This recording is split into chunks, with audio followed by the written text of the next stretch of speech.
Salut à tous, on reçoit énormément de messages de soutien ces derniers jours, on voulait vous en remercier du fond du cœur.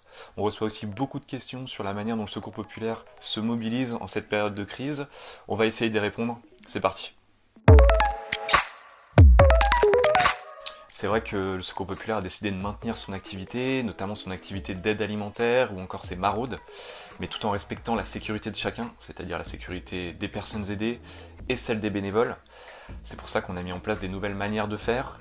Pour l'aide alimentaire par exemple, maintenant les bénévoles préparent les colis à l'avance, les personnes aidées sont invitées à des rendez-vous individuels pour venir les récupérer. Le Secours Populaire est confronté notamment à deux problématiques en ce moment. La première, c'est qu'évidemment toutes les initiatives de collecte de l'association ont été annulées. Ça représente 50% du budget de certaines fédérations, donc c'est un manque à gagner énorme. Et l'autre problématique, c'est qu'on insiste à une forte hausse des demandes d'aide, notamment à cause de la fermeture des autres associations dans certains départements.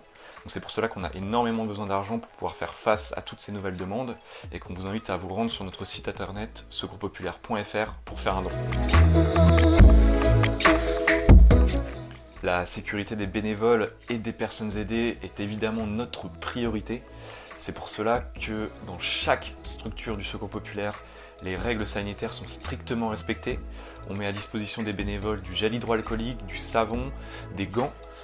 Pour les personnes aidées, elles sont conviées individuellement dans nos structures pour éviter tout contact prolongé et ainsi respecter la sécurité de chacun. Cette crise est grave et va probablement durer. Et comme souvent dans ces cas-là, ce sont les personnes les plus fragiles qui sont les plus exposées. C'est pour ça qu'il est primordial de rester mobilisé à leur côté. Alors sur l'aide alimentaire, certes, mais pas seulement. Dans certaines fédérations, les bénévoles appellent les familles qui ont des enfants, par exemple, pour voir si elles ont des besoins en termes d'accompagnement scolaire et pour essayer de mettre en place du soutien scolaire par téléphone. Il y a déjà énormément de restaurateurs qui nous ont donné leurs produits alimentaires et pour ça on les en remercie vraiment du fond du cœur.